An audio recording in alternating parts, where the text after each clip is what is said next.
Hello friend, welcome back to my channel heart touch story. So friend, आज मैं आपके लिए लेकर आई हूँ बेहद खौफनाक कहानी और इस कहानी का टाइटल है आखिरी सफ़र।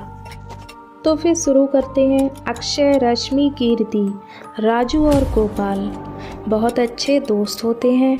सभी का परिवार बहुत ही अच्छा होता है और वे सभी एक ही कॉलेज में पढ़ते हैं। वो जब भी कभी घूमने जाते थे तो वो सब साथ में ही जाते थे। उन सभी के परिवार के लोग उन्हें अच्छे से जानते थे। अक्षय को शराब पीने की लत होती है, इसलिए सब उसको इसके लिए मना भी करते हैं। कीर्ति को राजू से प्यार होता है पर वह उसे बताने से डरती है। उनका कॉलेज ख़त्म होने वाला होता है, इसलिए वो कहीं घूमने की प्लानिंग बना रहे होते हैं। रश्मि और अक्षय को भूतिया जगहों पर घूमना बहुत पसंद है। सब ये सब तय कर रहे होते हैं कि कहाँ घूमने जाना चाहिए। तो रश्मि कहती है कि उनके पड़ोस में एक लड़का रहता है जिसका कहना है कि उनके गांव में भूतों का वास है। उसका कहना है कि उसके गांव के बगल में एक जंगल है जिसमें एक कब्रिस्तान है। उसका कहना है कि आज तक जो भी उस जंगल में गया है तो वह आज तक वापस नहीं आया। रश्मि सबसे कहती है कि क्यों ना हम सब उस गांव में जाएं और इस बात में कितनी सच्चाई है इसकी पुष्टि करें। इस पर अक्षय तो तुरंत राजी हो जाता है, पर गोपाल रश्मि की बातों से डर ही जाता है और कहता है कि अगर हम वहां गए तो वापस ही नहीं आए तो क्या होगा। उसकी बातें सुनकर रश्मि हंसने लगती है और कहती है कि तू डरपोक का डरपोक ही रहेगा। फिर अक्षय कीर्ति और राजू से पूछता है कि उनकी क्या राय है। तो राजू कहता है कि वह तभी वहां जाएगा अगर कीर्ति हाँ कर दे। कीर्ति कहती है कि वह सिर्फ एक ही शर्त पर वहां जाएगी, अगर वो जंगल में घूमने ना जाए तो कीर्ति कहती है कि ठीक है, मैं अपने पापा की कार मांग लूँगी और हम कल सुबह वहाँ जाएंगे। रश्मि कहती है कि सभी अपना अपना सामान ले लेना क्योंकि हम वहाँ कुछ दिनों के लिए रुकेंगे। अगली सुबह सभी अपना अपना सामान लेकर रश्मि के घर आ जाते हैं। फिर वो उस गांव के लिए रवाना हो जाते हैं। वहाँ सभी दोस्त रश्मि के पड़ोसी के यहाँ रुकते हैं। सभी फ्रेश होकर गांव घूमने के लिए निकल जाते हैं। वो गांव में सभी लोगों से सिर्फ जंगल के बारे में ही पूछते हैं। तो लोग उनसे कहते हैं कि लगता है आप गांव में नए हैं, इसलिए उस जंगल के बारे में पूछ रहे हो। उस जंगल में आज तक जो भी गया है वह वापस कभी नहीं लौटा है। वहाँ जाने वाले को आत्माएं जिंदा नहीं छोड़ती हैं, इसलिए वहाँ जाने की सोचना भी मत।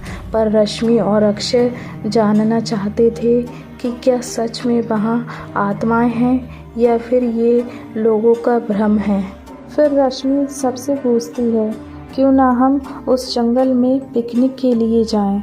इस पर गोपाल कहता है कि तुम्हारा दिमाग तो ख़राब नहीं है, सुना नहीं गांव वाले क्या कह रहे हैं, मरना चाहती हो क्या। फिर रश्मि कहती है कि भूत प्रेत कुछ नहीं होते हैं, ये सब मन का वहम होता है, पर अगर वहाँ सच में भूत हुए तो हम क्या करेंगे। लगभग आधे घंटे के बाद सब जंगल में जाने के लिए हामी भर लेते हैं। फिर वो रात होने का इंतज़ार करने लगे ताकि वो जंगल में जा सकें। फिर रात होते ही वो अपने साथ कुछ टॉर्च और खाने का सामान ले गए। जब वो जंगल में घुस रहे होते हैं तो उन्हें रास्ते में एक बक्सा मिलता है।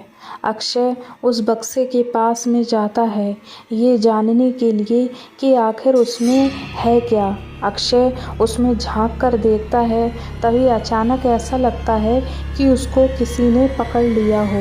ये देखकर सभी घबरा जाते हैं। तभी अक्षय ज़ोर ज़ोर से हंसने लगता है।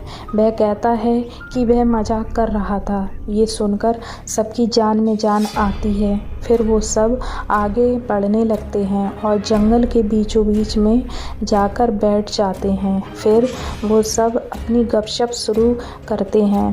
तभी रश्मि के दिमाग में एक खुराफाती आइडिया आता है, क्यों ना भूत को बुलाया जाए। फिर अक्षय और रश्मि ज़ोर ज़ोर से भूतों को बुलाने लगते हैं। कीर्ति और गोपाल उन दोनों को ऐसा करने से रोकते हैं, पर वो नहीं मानते। तभी अचानक वहाँ ज़ोर ज़ोर से हवाएं चलने लगती हैं और अजीबोगरीब आवाज़ें सुनाई देने लगती हैं। उन आवाज़ों को सुनकर सभी के रोंगटे खड़े हो जाते हैं।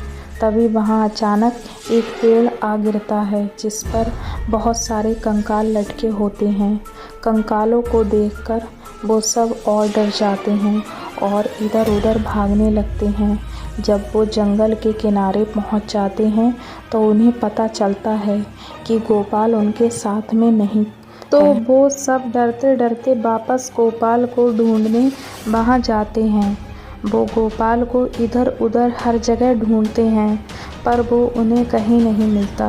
फिर वो एक जगह इकट्ठा होते हैं और कहते हैं कि हमें यहाँ नहीं आना चाहिए था।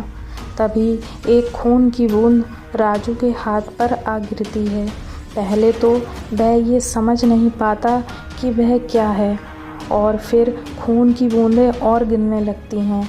तो सब ऊपर की तरफ देखते हैं और पाते हैं कि गोपाल का सिर पेड़ पर लटक रहा होता है। उसके शरीर का कुछ अता पता नहीं होता। गोपाल की ये हालत देखकर सब बहुत डर जाते हैं और तेज़ी से गांव की तरफ भागने लगते हैं, पर इस बार वो रास्ता भटक जाते हैं। वो जितना आगे जाते हैं रास्ता उतना ही लंबा होता जाता है। अब वो और घबरा जाते हैं। चलते चलते फिर वो जंगल के बीचों बीच पहुंच जाते हैं। वहाँ उन्हें एक कब्र दिखाई देती है, जिस पर लिखा होता है कि ये सफ़र तुम्हारी ज़िंदगी का आखिरी सफ़र है। ये पढ़कर उनकी हालत और ख़राब हो जाती है और वो ज़ोर ज़ोर से मदद के लिए पुकारने लगते हैं, पर आखिर उस वीरान जंगल में उनकी आवाज़ कौन सुने। फिर वो सब एक साथ बैठ जाते हैं और सुबह होने का इंतज़ार करने लगते हैं। लगभग सबकी आँख लग जाती है। तभी कीर्ति को अजीब अजीब आवाज़ें सुनाई देने लगती हैं। फिर उसे लगता है कि गोपाल उसे बुला रहा है। वह राजू को जगाती है, पर वह नहीं उठता, इसलिए वह अकेले ही इस आवाज़ के पीछे चली जाती है। वह बहुत चलती है, पर उसे कोई दिखाई नहीं देता, इसलिए वह वापस जाने के बारे में सोचती है। जैसे ही वह पीछे मुड़ती है तो देखती है कि एक औरत सफ़ेद कपड़ों में हवा में उड़ रही होती है। उसका चेहरा एकदम सड़ी लाश जैसा होता है। उसे देखकर कीर्ति ज़ोर ज़ोर से चीखने चिल्लाने लगती है। उसकी चीख सुनकर सबकी नींद खुल जाती है। वो देखते हैं कि कीर्ति वहाँ नहीं है, इसलिए वो उसे ढूंढने लगते हैं, पर कीर्ति उन्हें कहीं भी नहीं मिलती। इसलिए वो सब वापस उसी जगह पर आ जाते हैं और देखते हैं कि कीर्ति का सिर उस कब्र पर रखा होता है। कीर्ति का सिर सिर्फ एक ही बात दोहरा रहा होता है कि ये सफ़र तुम्हारा आखिरी सफ़र है। कीर्ति को इस हालत में देखकर सब पागलों की तरह चीखने चिल्लाने लगते हैं। वो समझ नहीं पाते कि उसके साथ क्या हो रहा है। अब अक्षय कब्रिस्तान की खोज करने लगा कि आखिर उनके साथ हो क्या रहा है। जो कोई भी उनके साथ ये कर रहा है, वह आखिर चाहता क्या है। वह कब्रिस्तान ढूंढने के लिए जंगल में इधर उधर घूमने लगता है, पर उसे कब्रिस्तान तो नहीं मिलता, पर एक घर ज़रूर मिल गया, जहाँ बहुत सारे इंसानी सिर लटक रहे होते हैं। उन्हें देखकर अक्षय चौंक रहा होता है। वह उस घर में बाहर आकर एक ही बात रटने लगता है कि आखिर चाहते क्या हो। इतना कहते ही वहाँ एक बच्चा आ जाता है और वह हंसता हुआ वहाँ से चला जाता है।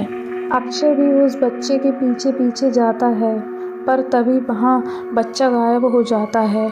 अक्षय उसे ढूंढने की कोशिश करता है, पर वह उसे कहीं नहीं मिलता। अक्षय उस बच्चे को ढूंढते ढूंढते उस कब्रिस्तान में पहुंच जाता है। वह उस कब्रिस्तान में उस बच्चे को ढूंढ रहा होता है।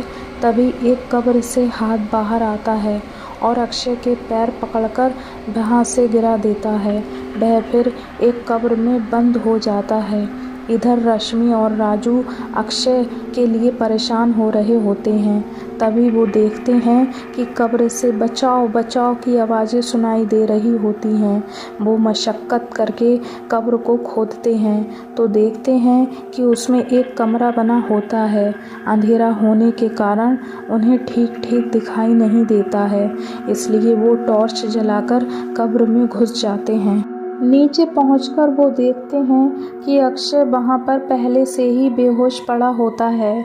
वो सब कमरे का राज जानने के लिए कमरे की छानबीन करने लगते हैं। उन्हें वहां कुछ नहीं मिलता सिवाय एक पुरानी चिट्ठी के, जिस पर लिखा होता है कि ये सफ़र तुम्हारा आखिरी सफ़र है। जब वो चिट्ठी पढ़ते हैं तो उस कमरे की लाइट आ जाती है और कब्र का दरवाज़ा बंद हो जाता है। फिर अचानक लाइट चली जाती है और सबके चीखने की आवाज़ें आती हैं। फिर थोड़ी ही देर में उन सभी के सिर कब्र पर रखे होते हैं, जो एक ही बात दोहरा रहे होते हैं कि ये सफ़र तुम्हारा आखिरी सफ़र है। इस तरह उन पांचों दोस्तों का सफ़र आखिरी सफ़र बन जाता है। सो फ्रेंड, अगर आपको हमारी ये हॉरर स्टोरी पसंद आई हो तो हमारे चैनल हार्ट टच स्टोरी को सब्सक्राइब कर देना और वीडियो को ज़रूर लाइक कर देना। Thanks for watching my video.